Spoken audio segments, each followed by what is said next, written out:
Preview. Siapa di dunia ini yang gak tahu The Beatles?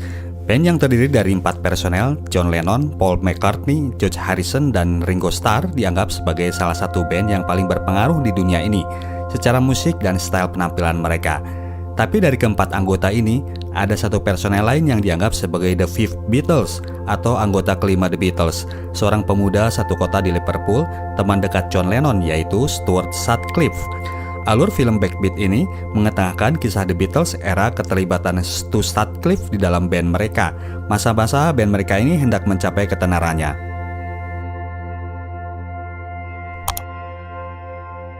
Dua sobat karib, John Lennon dan Stu Sutcliffe, keduanya adalah mahasiswa di Liverpool School of Arts.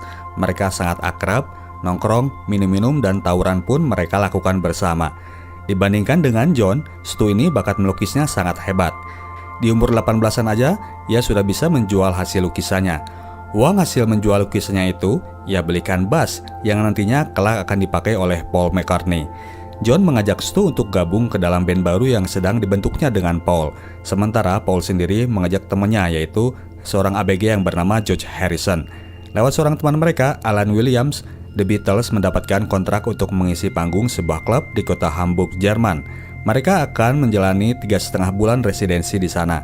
The Beatles saat itu akan ditemani oleh satu orang drummer cabutan, Pete Best, dan mereka berlayar menuju kota Hamburg. Sebagai anak pelaut, ternyata John yang paling gencar jackpot di atas kapal feri. Tiba mereka malam hari di kota Hamburg, pendaran cahaya neon menghiasi kota pelabuhan tersebut. Kehidupan malam di kota Hamburg, kota pelabuhan ini ternyata demikian semarak. Di Hamburg ini, The Beatles dikontrak oleh seorang pengusaha klub malam yang bernama Bruno Kosmider yang merespon gairah musik rock and roll yang lagi naik-naiknya dengan mencari home band dari Inggris. Mereka ditempatkan di sebuah mes kecil yang sumpek. John sampai punya kesan bahwa di dalam mes ini pernah terjadi pembunuhan. Mereka akan mengisi spot di klub Kaiser Keller dan harus giliran tampil dengan para penari striptease. Manggung setelah beres, giliran cewek penari tampil, pastinya penuh tantangan buat mereka. Para pelaut yang haus wanita, pengunjung mayoritas dari bar ini malas melihat cowok-cowok tampil di depannya. Namun seapes-apesnya band rock and roll, tetap aja mereka berhasil memboyong para grupis. Maka bergoyanglah selalu ranjang mereka ini oleh cewek-cewek Jerman. Sementara itu George yang masih perawan, sok-sok cuek pura-pura gak doyan. Demikianlah malam demi malam mereka lewatkan tampil di bar tersebut, giliran dengan para stripper. Kadang-kadang sedikit rame, kadang-kadang malah sepi sama sekali sampai bikin bosen, kadang-kadang juga malah terlalu rame sampai terjadi tawuran. Dalam rangka mencari perhatian, mereka terpaksa sampai harus melakukan hal yang aneh-aneh, meminjam baju para stripper untuk mereka pakai di atas panggung. Kali itu aksi mereka ini menarik perhatian seorang yang bernama Klaus Voormann, seorang graphic designer yang kelak akan mendesain cover album Revolver. By the way, mereka itu di sana harus manggung tiap hari. Suatu waktu mereka sangat kelelahan, mereka kehabisan energi untuk bisa tampil. Seseorang mengenalkan mereka dengan preludin, sejenis amfetamin yang bisa menaikkan mood dan gairah. Inilah perkenalan pertama mereka dengan narkoba. Dengan bantuan narkoba tersebut, mereka bisa melanjutkan penampilannya dan malah terlihat lebih energik lagi. Penampilan mereka mulai menarik minat penggemar rock and roll dan Klaus Voormann pun makin rutin berkunjung. Suatu malam, Klaus mengajak seorang teman wanitanya, seorang fotografer yang bernama Astrid Kircher, buat nengokin bar Kaiser Keller. Dia ingin menunjukkan band The Beatles yang sangat ia senangi. Ternyata Astrid pun demikian. Dia langsung terkesan dengan penampilan band rock and roll asal Inggris ini, dan ternyata rasa suka Astrid tidak bertepuk sebelah tangan. Stu dan John langsung tertarik melihat cewek yang dari penampilannya pun terlihat sangat artistik. Selesai diperkenalkan, Stu langsung menawarkan cewek ini minum, dan Astrid mengajak mereka untuk minum di tempat lain. Astrid membawa para The Beatles ini ke sebuah klub yang hype, classy, musiknya nge-jazz, yang masuk dandanannya ala seniman-seniman eksentrik Jerman, bohemian, eksistensialis. John bilang, minuman yang dihidangkan juga bukan sekedar bir atau whisky murahan. John merasa nggak ngeklik dengan skena sekitar. John Lennon yang kita kenal sangat bijak dan cinta perdamaian ini, dulunya sebelum ngetop adalah orang yang sinis dan mendam rasa amarah. Dia sinis melihat kelakuan orang-orang yang ia bilang pada caper. Ia juga sinis melihat Stu yang justru sekarang bisa ngobrol sama Astrid. Di depan hidungnya dia ngomongin kalau Stu buang-buang waktu. Lo gak akan bisa ML sama dia bro. Stu balik ngomongin, jangan sirik lo bro, Ngerasa nggak level, yes. John pun speechless diomongin demikian. Paul menggiringnya pulang. Di mes, Stu pun pulang. Dia bilang bahwa Astrid pengen motoin mereka. Foto aja pantat gua, kata John lagi-lagi sinis. Dan memang sesi foto pun akhirnya jadi mereka lakukan dengan Astrid. John menyodorkan pantatnya di depan kamera. Selebihnya sesi foto itu asik mereka lakukan, mengambil spot-spot yang ikonik di Hamburg. Salah satunya adalah sebuah foto The Beatles yang menjadi ikon untuk mempresentasikan mereka di era sebelum ketenaran datang. Foto-foto itu mereka bawa ke perusahaan rekaman Polydor di Jerman sebagai presentasi profil mereka sebagai sebuah band rock and roll. The Beatles mempromosikan band mereka pertama kali ke perusahaan rekaman terbesar di Jerman ini. Suatu waktu di sesi pertunjukan di bar, Stu meminta sebuah spot spesial agar ia bisa menyanyi solo. Ia ingin mempersembahkan lagu Love Me Tender untuk Astrid yang malam itu hadir mengunjungi pertunjukan mereka. Mereka nggak sadar kalau orang Polydor ternyata datang untuk melihat mereka tampil. Paul yang pertama kali melihat si om dari Polydor ini, yang rupanya langsung merasa nggak serg melihat sebuah band rock and roll nyanyiin lagu Love Me Tender.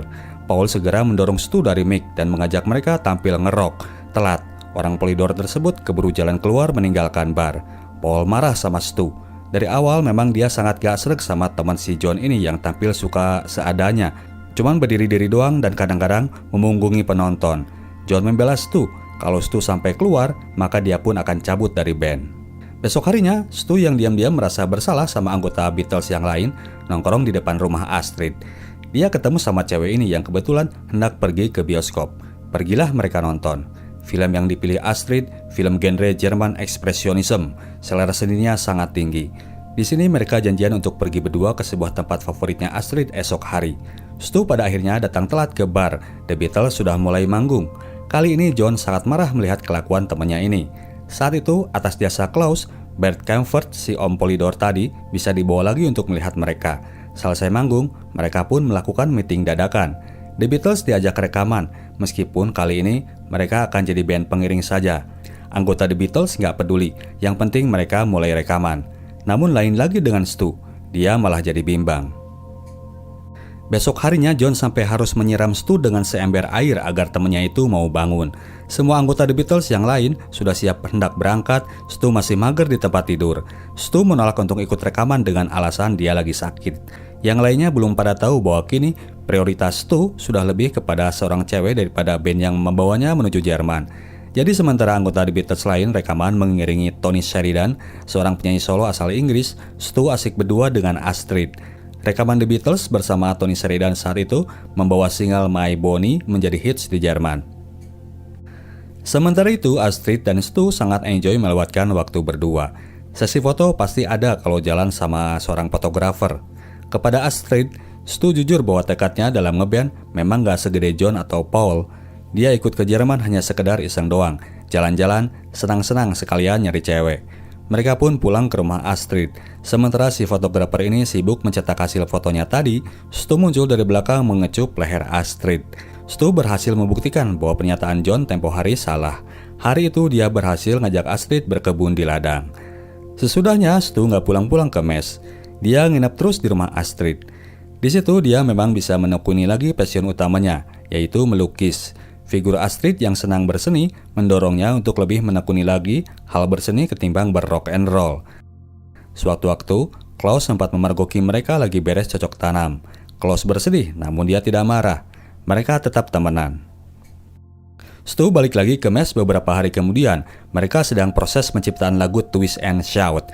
Karena Stu nggak pulang-pulang, maka John memberikan tempat tidurnya Stu kepada seseorang yang nantinya akan menjadi drummer The Beatles, Ringo Starr. Ringo Starr saat itu gabung sama band The Hurricane yang juga ngisi spot di Kaiser Keller Club. Perkembangan lain pun sudah terjadi.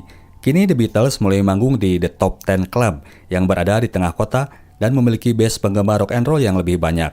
Namun demikian, karena The Top Ten Club ini saingannya Kaiser Keller dan Bruno Kosmider merasa bahwa The Beatles sudah mengkhianati kontraknya, ia jadi sakit hati. Maka dia pun melaporkan perihal umur George yang di bawah umur kepada polisi. Dia juga melaporkan tindakan pembakaran terhadap sebuah kondo yang dilakukan oleh Paul dan Pete Best. Mereka semua dimasukkan ke penjara untuk kemudian dideportasi ke Inggris. Astrid sangat bersedih harus berpisah dengan ayangnya. Desember 1960, mereka kembali berada di Liverpool. Untuk sementara mereka masing-masing dulu. Saat itu, Stu menyatakan kepada John bahwa ia akan meneruskan lagi karir melukisnya. Ia akan mengajukan beasiswa sekolah seni di Hamburg di bawah mentor seniman Eduardo Paolozzi. Bareng band atau nggak bareng band, Stu akan balik lagi ke Hamburg. Kemudian datang sebuah kesempatan untuk tampil rutin di The Cavern Club, masih di kota Liverpool sendiri. The Beatles mulai mengukuhkan nama mereka sebagai band rock and roll yang beken di tempat mereka sendiri. Maret 1961, umur George sudah masuk 18 tahun. Mereka pun balik lagi menuju Hamburg. Kali ini mereka traveling dengan kereta api. Sampai di Hamburg, Astrid sudah menunggu kedatangan mereka, nungguin Stu lebih tepatnya. Pasangan bucin ini pun langsung ngegas. Mereka langsung mojok ke rumah Astrid, dan Stu langsung kepada cat dan kanvasnya. Dia nggak begitu peduli dengan bassnya. Disinilah sumber asal mula penampilan rambut The Beatles berasal. Astrid yang senang ngoprek cowoknya layaknya sebuah objek seni, memotong rambut Stu dengan style rambut Exy, mirip potongan rambut dirinya dan Klaus. Saat itu ketika John pertama kali melihat potongan rambut Stu, tentu aja dia bilang, "Anjay!" Suatu waktu, Astrid datang bareng dengan Klaus ke show-nya The Beatles. Stu melihat mereka dari atas panggung. Serta-merta dia jadi nggak konsen. Stu meninggalkan panggung sementara pertunjukan masih berlangsung. Kali ini, Paul benar-benar kesal. Dia mengutarakan bahwa mereka sudah cukup dengan kelakuan Stu yang sangat kurang dedikasinya sama band mereka. John masih tetap membela teman baiknya. Pertengkaran antara dia dan Paul kali ini sangat sengit. Pete Best yang jarang ngomong ini sampai harus teriak agar mereka berhenti bertengkar. Ketika mereka sedang berdua, John mulai berani untuk mengkritik Stu bahwa temannya ini sekarang terlihat sudah kurang interest. Terang-terangan Stu menyatakan bahwa dirinya memang sudah kurang semangat. Dia nggak ada cita-cita untuk terus ngeband seumur hidup. John masih coba membujuk Stu agar ia tetap komit sama band dan agar dia nggak usah terlalu ngebet sama Astrid. Nyinggung-nyinggung ceweknya, Stu mulai kepancing. Berantemlah mereka di sana, meskipun nggak sampai jotos-jotosan. Suatu malam, Astrid membawa Stu ke sebuah pesta teman-teman kampusnya, pesta para bohemian Jerman. Di sini mereka mengkonsumsi narkoba jenis preludin yang dulu rutin menjadi vitamin Stu waktu masih sering ngisi di kasir Keller. Sebuah hal yang fatal terjadi. Stu terjatuh di antara suasana pesta. Ia mengeluh sakit di kepalanya. Esoknya ia memeriksakan diri ke dokter setempat. Pak dokter memeriksa ada sesuatu yang salah dengan tengkorak kepala Stu. Sesuatu yang di kemudian hari diklaim oleh kakaknya Stu bahwa itu adalah karena perbuatan John Lennon yang pernah menendang kepala Stu. Tapi John Lennon membantah. Yang jelas saat itu, Pak dokter menyarankan agar Stu berusaha rileks dan santai. Jangan sampai berada pada kondisi yang stres, emosional, dan terlalu intens. Astrid sudah menunggunya di mobil dan kemudian menanyakan hasil pemeriksaan dokter. Alih-alih menjelaskan penyakitnya, Stu malah melamar Astrid saat itu. Mereka pun resmi bertunangan. Stu benar-benar mencurahkan prioritasnya kini untuk Astrid. Dia pun mengajukan beasiswa sekolah seninya di kampus yang ia tuju dan ia pun diterima. Pada saat itu, John kedatangan Cynthia, pacarnya dari Inggris. Mereka pun lalu double date, jalan ke sebuah pantai. Di sini mereka masing-masing curhat. Cynthia ternyata nggak pengen John terlalu beken. Baginya cukup asal mereka bisa menikah, punya anak, dan punya rumah. Impian Cynthia nggak tinggi-tinggi. Pada akhirnya, mereka memang jadi menikah dan dikaruniai dengan seorang anak yang juga kelak akan menjadi seorang musisi, yaitu Julian Lennon. Pernikahan mereka namun gak berumur panjang. Sementara itu, John curhat sama Astrid waktu mereka ada kesempatan ngobrol berdua di atas mercusuar. John mengakui bahwa Astrid adalah tipikal cewek impiannya dan kemarahannya tempo hari di bar memang dikarenakan rasa cemburunya terhadap Stu yang berhasil ngajakin ngobrol cewek sekelas dia.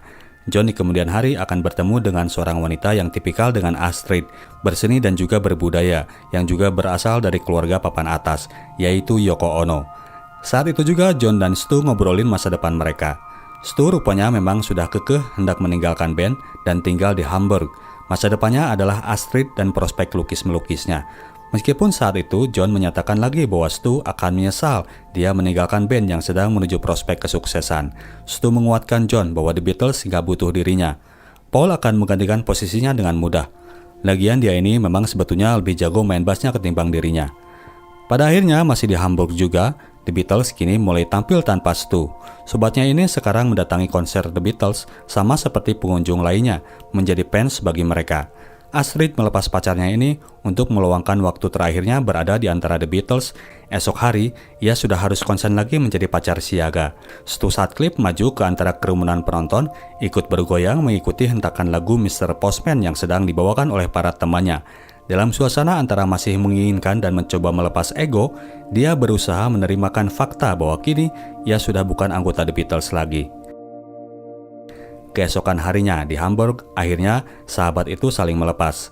Stu akan tetap di Hamburg dan The Beatles akan meneruskan perjalanan mereka. Kini mereka akan mencoba menjajah negara para idola mereka, yaitu Elvis dan Buddy Holly, dalam rangka perjalanan tur mereka ke Amerika. Stu pun ditinggal sendirian di Hamburg. 13 Agustus 1961, tembok Berlin yang memisahkan kota Berlin menjadi dua bagian, blok barat dan blok timur, mulai dibangun. Astrid dan Klaus menonton berita tersebut dengan perasaan sedih. Mereka saling sender-senderan. Stu datang kemudian melihat pacar dan mantan ini terlihat masih dekat. Serta-merta emosinya langsung menjadi-jadi. Dia menghajar Klaus abis-abisan dan mendorong Astrid dengan membabi buta. Dia juga merusak ruang kamar gelap Astrid sampai berantakan.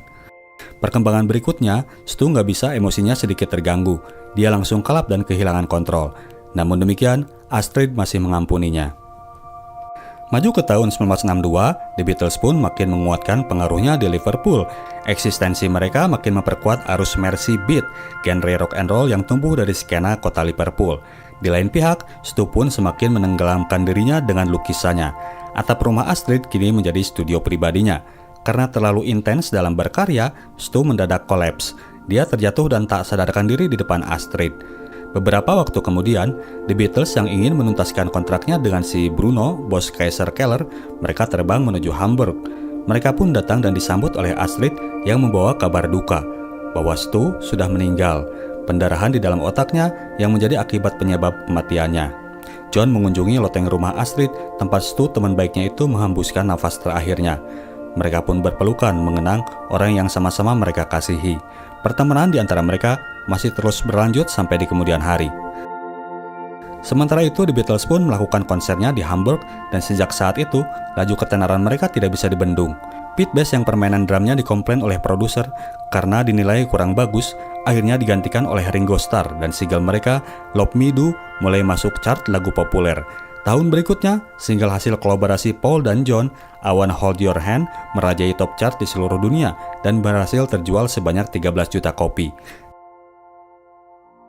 Kita tim Sinetalk cabut dulu. Sampai jumpa di video kita selanjutnya. Ciao!